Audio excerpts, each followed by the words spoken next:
ऐसी हमारी भगवती गौ माँ है जिसका सेवा करने का हम सबको परम सौभाग्य मिला है। ध्यान रखिए, लोग कहते हैं कि ये बहुत बड़ा सौभाग्यशाली है, बहुत बड़ा खुश नसीब है, इसके तो फलाने जगह में फैक्ट्री है, नौलगढ़ में भी मकान है, जयपुर में भी है, सीकर में भी है, इसके इतने टावर हैं, इसके इतने संबंधी हैं, इसका इतना व्यवहार है, बहुत भाग्यशाली है। मैं कहता हूं आपका मकान केवल झोपड़ी ही क्यों ना हो, आपका फैक्ट्री ना हो, दुकान ना हो, व्यवहार ना हो, यदि आपके हृदय में गाय के प्रति भक्ति, गाय के प्रति सेवा का भाव, गाय के प्रति निष्ठा, गाय के प्रति ममत्व है, तो समझ लो आप संसार के सबसे बड़े खुश नसीब हो, सबसे बड़े भाग्यशाली हो। क्यों? क्योंकि आपको ये सेवा भगवती ने चुन कर दिया है।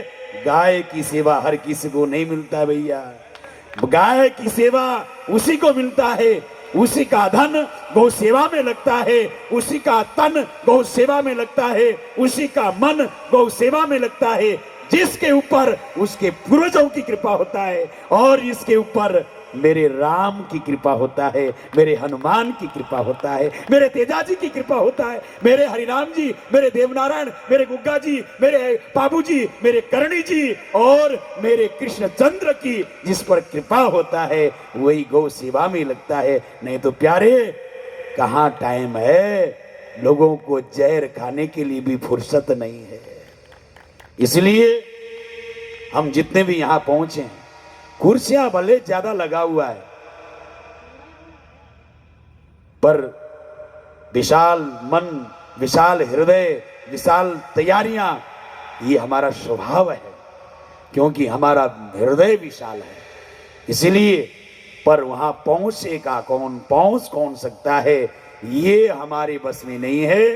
वो ही पहुंचता है जिस पर जा पर कृपा राम की होई, जिन पर राम की कृपा होती है, जिनको मेरी गौ मां पुकारती है, जिनके ऊपर मेरी गौ मां कृपा करना चाहती है, वही गौ धाम में पहुंचता है और उसी को गौ सत्संग का लाभ प्राप्त हो सकता है। आज हमारे बीच में भजन सुनाने के लिए केवल राजस्थान के ही नहीं, पूरे भारत में जो विख्यात है गौ पुत्र, गौ रत्न, गौ संत के नाम से डॉक्टर ओम जी मुंडेल हमारे बीच में हैं। मैं कहता हूं ओम जी वास्तव में उनके माता पिता ने जब नाम रखा होगा तो सोच समझ कर रखा होगा।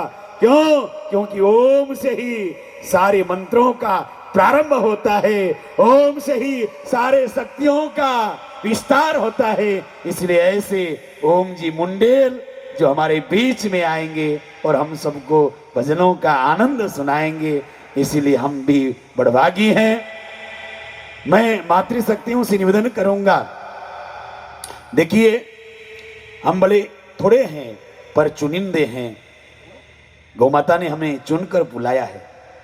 पर जब सेवा का प्रकल्प, जब सेवा शुरुआत, कोई क्रांति शुरुआत होता है तो कुछ चंद लोगों से ही शुरुआत होती है भैया, और जब वो उन्नति की ओर बढ़ता है, कार्य सफलता की ओर बढ़ता है, तो फिर हमारे जैसे नाम करने वाले तो अपने आप पीछे आ ही जाते हैं, इसमें कोई और मैंने देखा है गौ माता की सेवा, जो एक साल हृदय से जिस गौशाला में तकलीफ पाकर, तकलीफ लोगों की ताने सुनकर यदि हमारे गौ संचालक भाई गौशाला चला लेते हैं तो 12 महीने के बाद फिर उनको टेंशन करने की जरूरत नहीं, भगवती मैया सारी व्यवस्था अपने आप जुटा लेती है, सारी व्यवस्था अपने आप कर लेती है। इसलिए आप चिंता न करें, यहाँ की व्यवस्थाएं, गोपाल गौशाला की व्यवस्था हमारे गोपाल स्वयं करेंगे और गोपाल की आराध्या हमारी भगवती गौआ गैया मैया अपने आप करेगी। हमारे बीच में बाल योगी श्री सूर्यनाथ जी महाराज जी, एक बार इनके लिए जोरदार तालियों से। और मैं तो कहूं क्या, एक शेखावाटी में एक जोड़ी हरीश जी भगवान ने ऐसा दिया, सूर्य और चंद्रमा दोनों, एक सूर्य के दास नाथ हैं तो एक चंद्रमा के दास हैं, और एक मंच में ये दिन में चमकता एक रात में चमकते हैं ये हमारे सूर्यनाथ जी अभी गौ सेवा के क्षेत्र में बहुत अच्छा काम कर रहे हैं।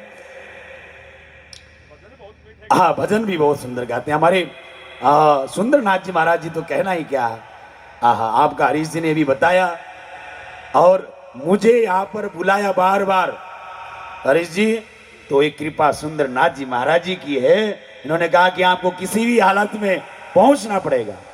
इसमें कारण है, अभी मैं आपको बताऊं, आप गौ सेवा कर रहे हो, एक गौशाला में 200, 300, 400, 500, 1000 गौ माताओं की सेवा कर रहे हो।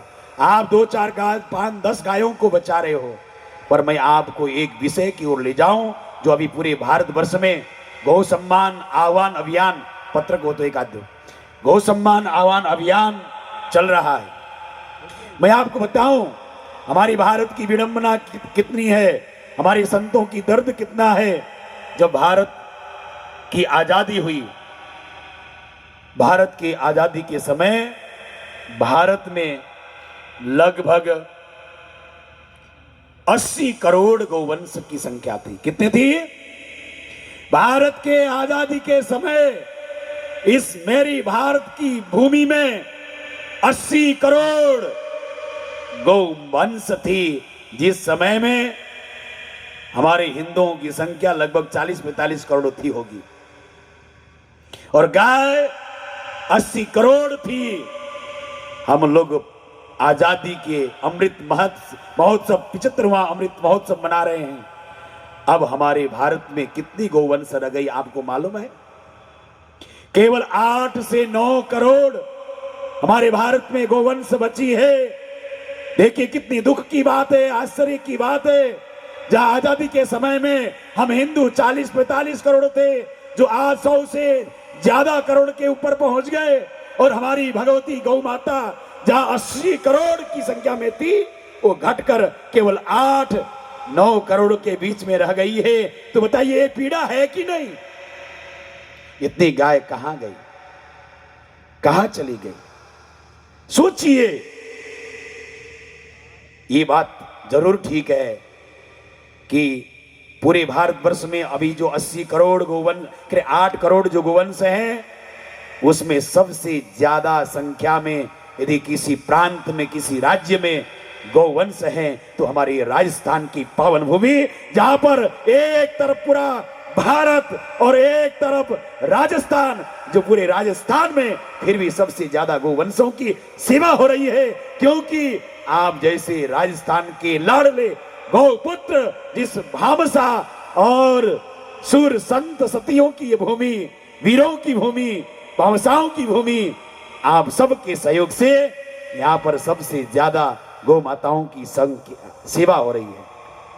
पर विडंबना यह है, और अभी वर्तमान की स्थिति यह है कि पूरे भारत के जो निशाचर हैं, पापी हैं, दुष्ट हैं, आतताई हैं, राक्षस हैं, उन सब की गिद्ध दृष्टि राजस्थान के गौ वंश के ऊपर पड़ रही है।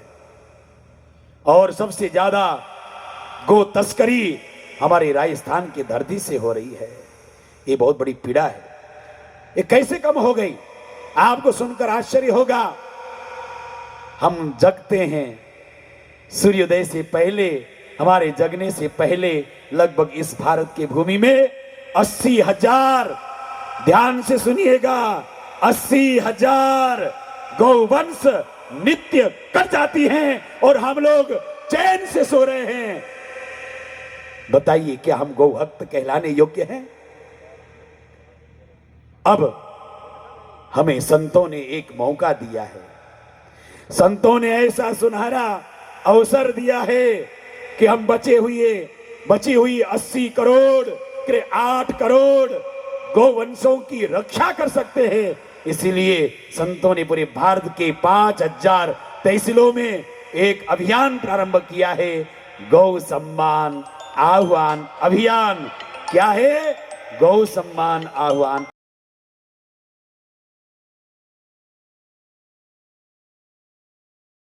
ध्यान में रखिएगा।